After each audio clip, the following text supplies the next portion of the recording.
don't know what this is yet.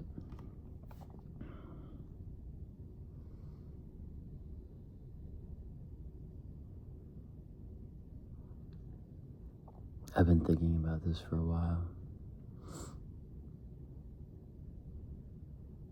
I had the motivation and productivity to get dressed and walk across to here to sit down in an empty room and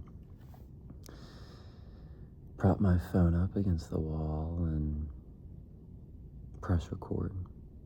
And the second I did that, my mind went blank, which is usually something that I very much ask for, but when it comes to thinking of things to say, that's obviously not the case.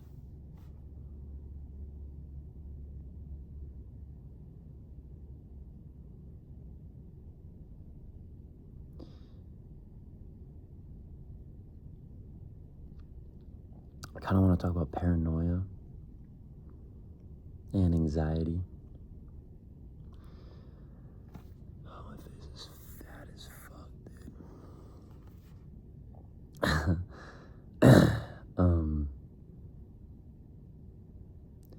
I experience very extreme paranoia, I feel like, to the point where sometimes I consider myself schizophrenic. Obviously, that's an exaggeration. But my level of anxiety and paranoia is still very heightened compared to where I want it to be and compared to how I carried myself in the past, not compared to other people. Because to add on to that, I feel like we as a society has grown very paranoid about everything, about our surroundings and our environment and who we are and where we're going and our standing and our comparison. We've grown very paranoid of everything else around us besides ourselves because that's all we see now. And this always ties into the phone and social media and how society has changed so vastly since the invention of the iPhone and the creation of Facebook and Instagram and Twitter, and Snapchat. Whether we like it or not, or whether we can admit it or not, it is changing us as a society, and it's changing our psyches. It's changing the way we perceive ourselves and think to ourselves on a day-to-day basis. And in the end, that's all that matters to a human being, is how we think to ourselves and how we treat ourselves and what we say to ourselves. That's all that matters. And the creation of all those things has really shaped it in a not so great way. And it's almost like people refuse to accept that, refuse to believe it, or kind of disprove it in their own heads. They think they still have this vast control over themselves, when in reality, their screen time and how much they use the TikTok and the Instagram and all that, it really changes you. It really changes you. Like really changes you. Especially when you start using it on a day-to-day basis at a young age. Especially then. And that's my generation. It is the kids who, Snapchat was just getting hot, Instagram was just getting hot, Twitter was just getting hot, the iPhone started getting pretty good, iPhone 5S, iPhone 6, that was my generation. We came up on that. That was our elementary, middle school kind of phase, and yeah. And now we're in 2025, it's always been 10 years from now. And it's sad. I don't know. I don't really know how to articulate it past what I've already said, besides it just doesn't leave a good feeling in my head, in my heart. It doesn't feel good. It feels very soulless. It feels so It feels like a saltine cracker without the salt. And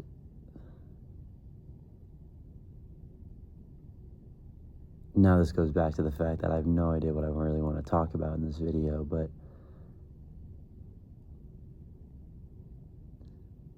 I so desperately want to just say we're fucked, you know.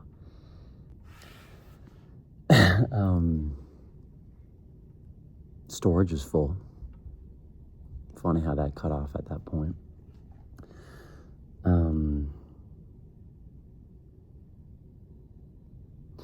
Going back to the fucked part, in my perspective and how I'm comparing myself to myself, is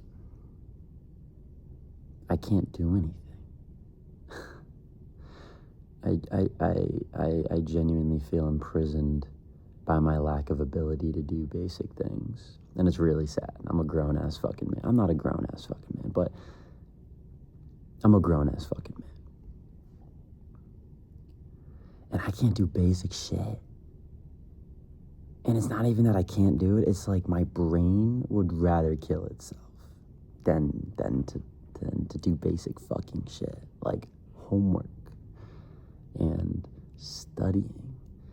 And I'm doing better eating, but like washing your face, like basic ass weird shit. Journaling, meditating, reading on your own, not being on your phone, pursuing your own stuff. Like,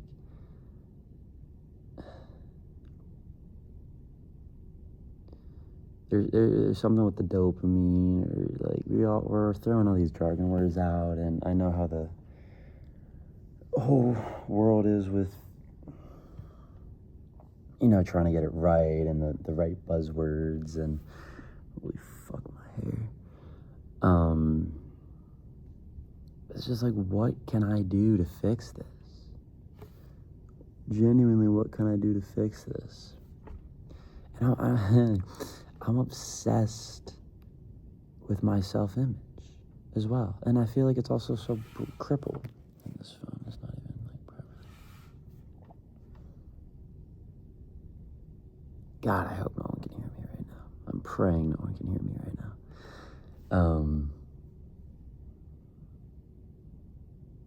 This is for a school project.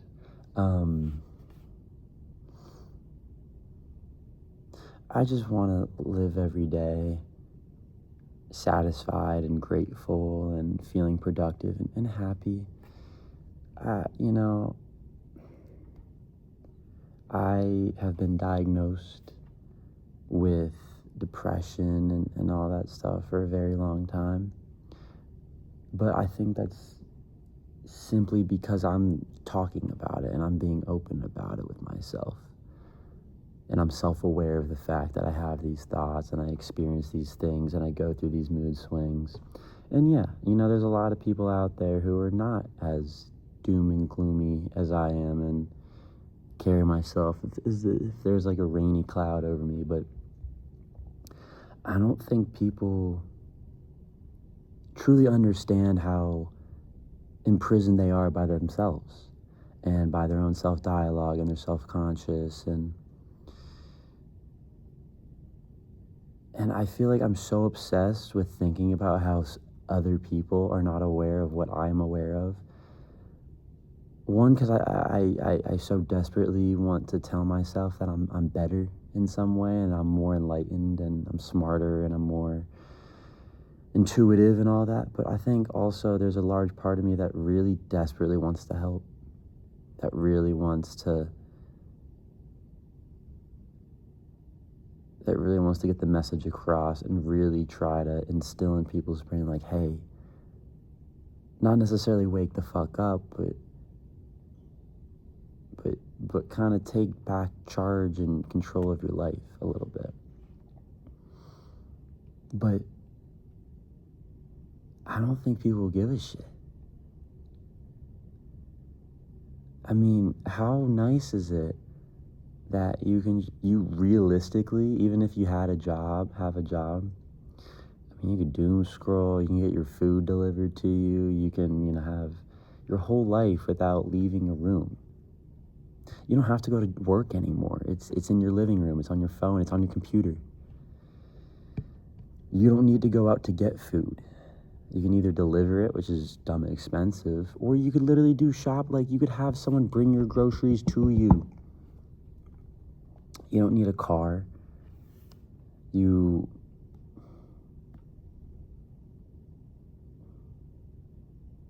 I could keep going, obviously, and you can make your own assumptions and shit, and obviously I'm losing my train of thought and brain power in my state of delirium, but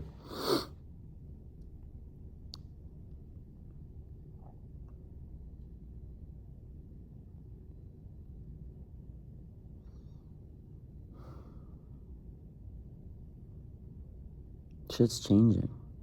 Shit is really fucking changing.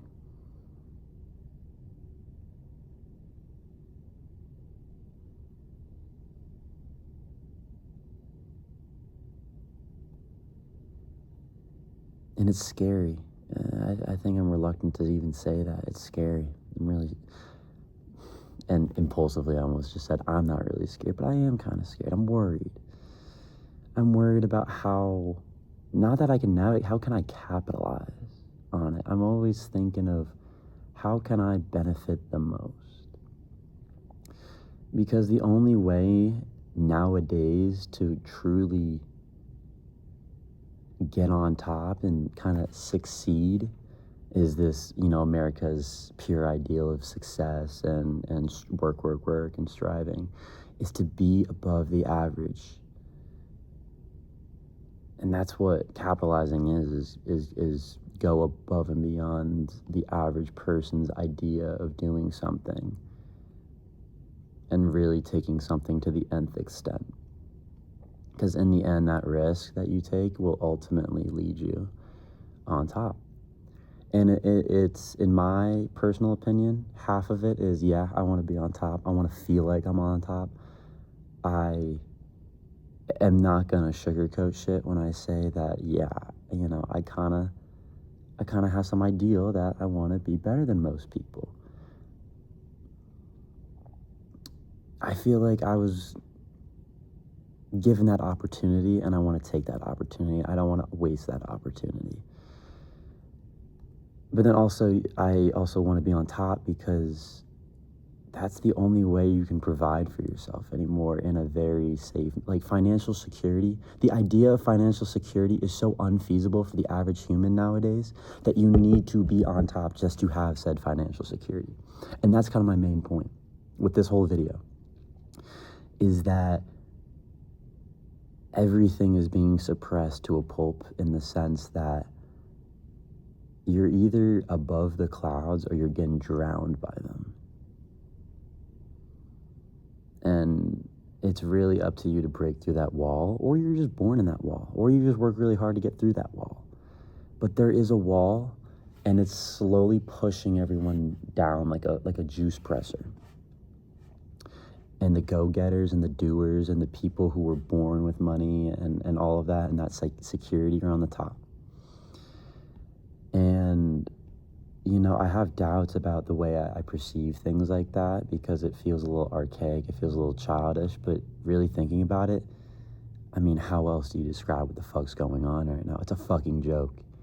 I mean, the New York City mayoral race was the perfect example of just how much of a joke this shit is now.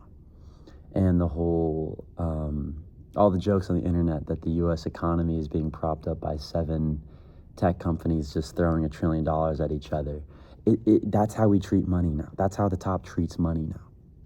They just throw it around. Because it is a joke. And they're milking it from the majority. They're milking it from the majority. And my only thing with wanting to be on top and be better than the average person is just to get on their side, dude. Because the majority of us are getting fucked. And I don't want to get fucked. That's not me. That's not me. And a lot of people that I'm surrounding myself with, not to put them down, don't give a fuck. They really don't. And you can really tell in their eyes and how they talk about shit. They just don't give a shit. They're like, man, okay, I'll do what my parents did. Like, not to, see, now I have other biases coming into play. But I just think you're really, really stupid if you think the way to succeed is just to get a run-of-the-mill job at a college and just work your way up the company and maybe switch a job every 2 to 3 years and maybe make it. No. Go. Jump. Build your shit. Do something. Because you're either gonna fuck up and still go back to that run-of-the-mill job and still kind of be in that position, or you're gonna fucking make it and you're gonna be a fucking baller. You got 2 choices. You either die broke or ball harder. Bash for the world. Shout out. Yeah, and that's I think that is the theme of my video. And I will end it there as my first video. Oh, I don't know if I'm gonna post this. Oh, I don't know if I should post this, John. I'm gonna keep it a buck. I'll think about that after. But if you've watched this whole thing, please reach out to me, because I'd really appreciate that. That's nice. Thank you. Have a good one.